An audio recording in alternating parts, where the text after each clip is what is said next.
I never thought one night could change everything. One moment, I was living my life. Then suddenly, I found myself staring at a truth so brutal it crushed my soul. She wasn't just my girlfriend, she was my biggest betrayal. That night, everything I believed about love, loyalty, and trust burned to ashes. And just like that, I knew nothing would ever be the same again. Thought I was the kind of guy who played life smart.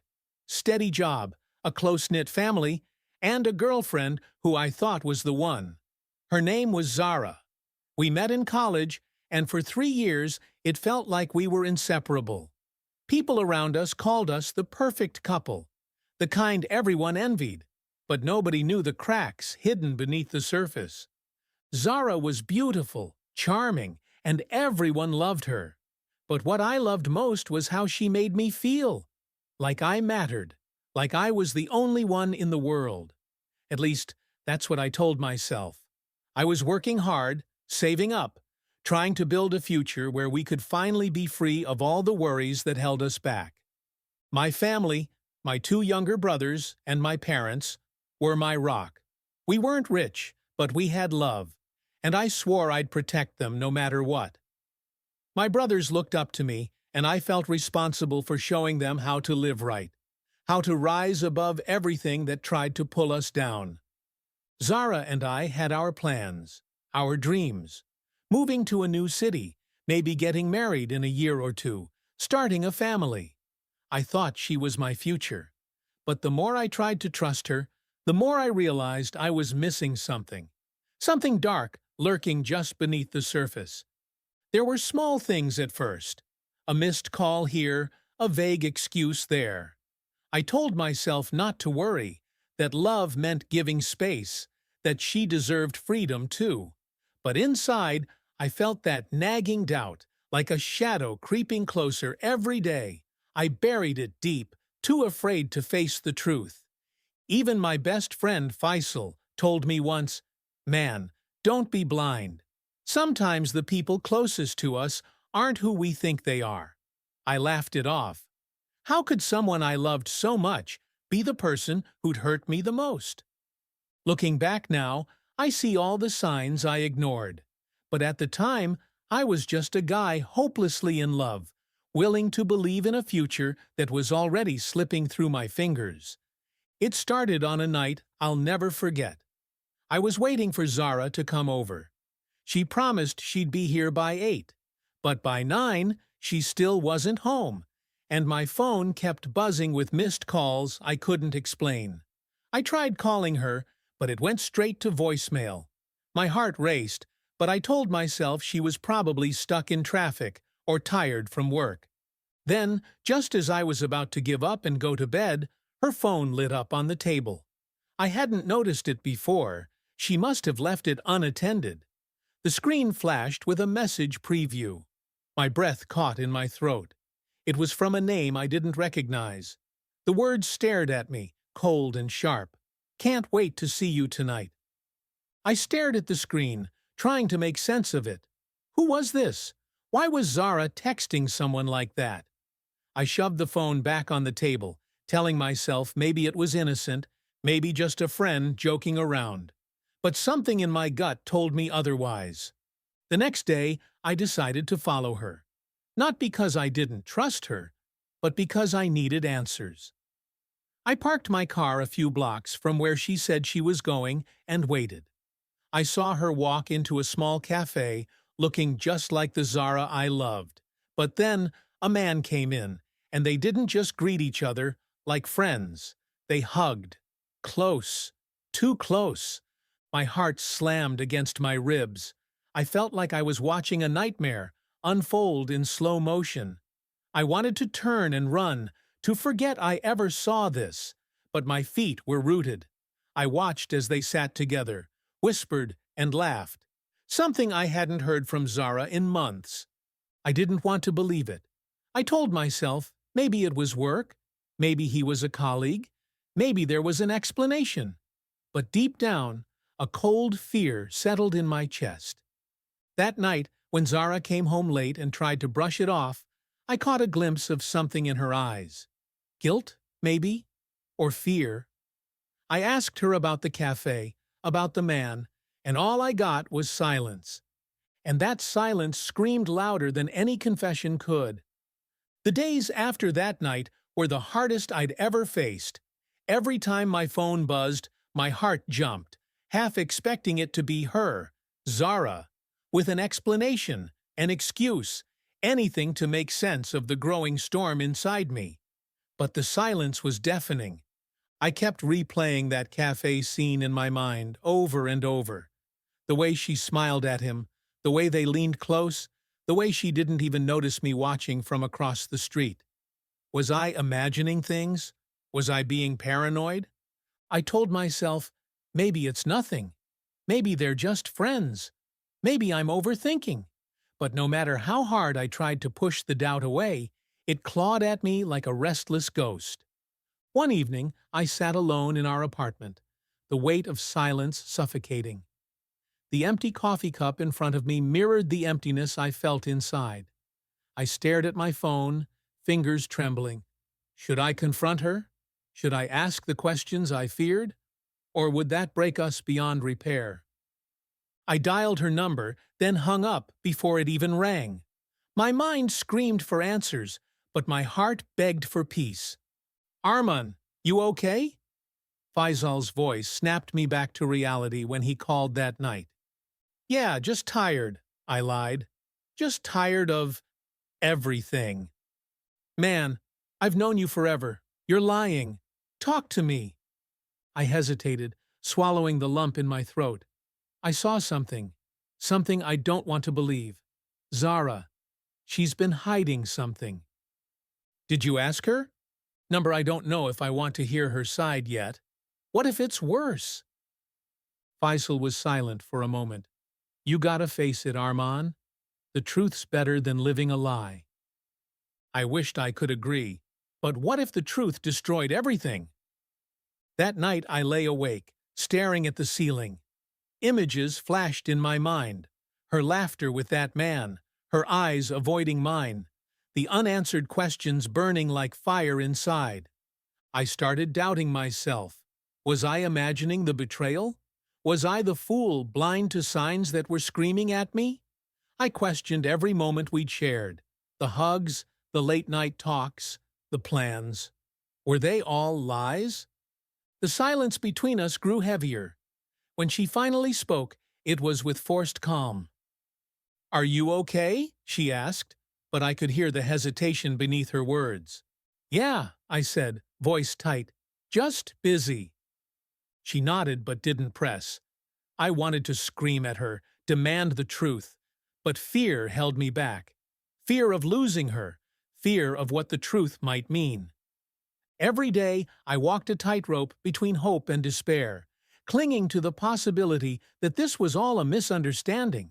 But deep inside, I knew the truth was lurking, waiting to shatter my world. One night, alone with my thoughts, I whispered to the dark, "Who are you, Zara?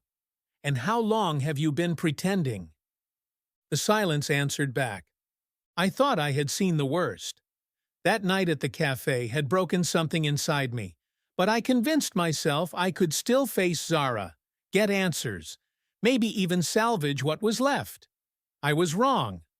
The next day, everything spiraled out of control. I decided to follow that man from the cafe, the one who had been too close to Zara. I needed to know who he was, why she was hiding him from me. I parked a few blocks away and watched as he moved through the busy streets with a confident ease. I trailed him silently, heart pounding louder than my footsteps.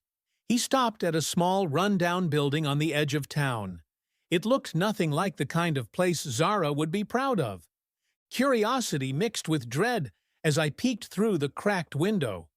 Inside, a group of people gathered around a table, whispering urgently. And then I saw her, Zara. She wasn't alone this time, but this wasn't the casual meeting I had imagined. The look in her eyes was different. Cold, calculating, almost afraid.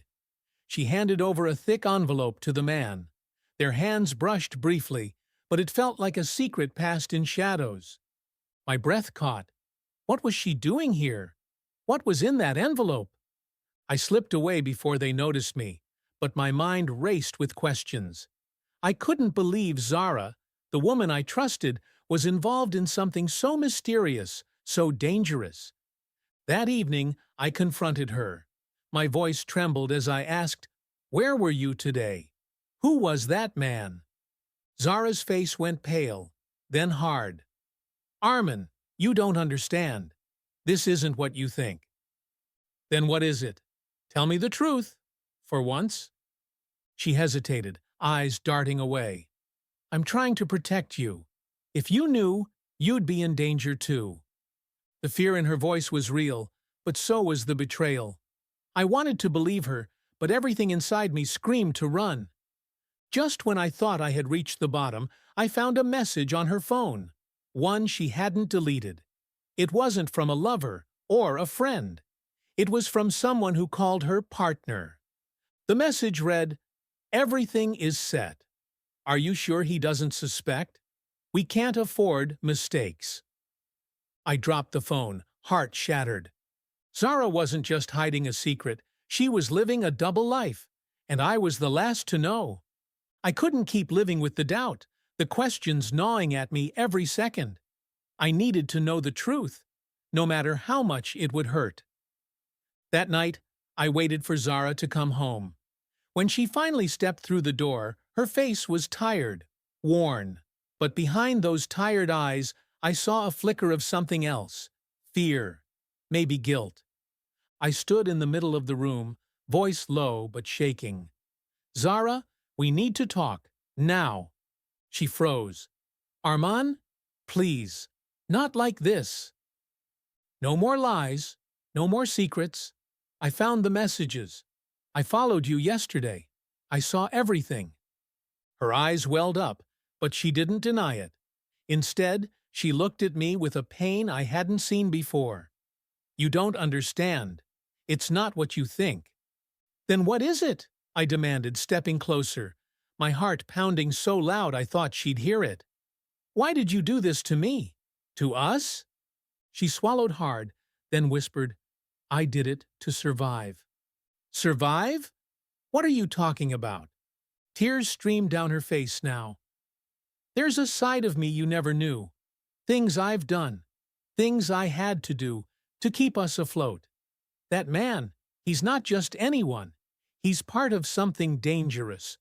I got involved because I had no choice. I was trapped." I felt like the ground beneath me crumbled. "Why didn't you tell me? Why didn't you trust me?"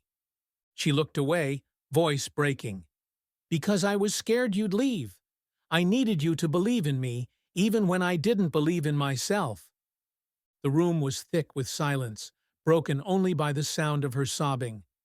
"I loved you," I said, the words tasting bitter. "And you lied to me."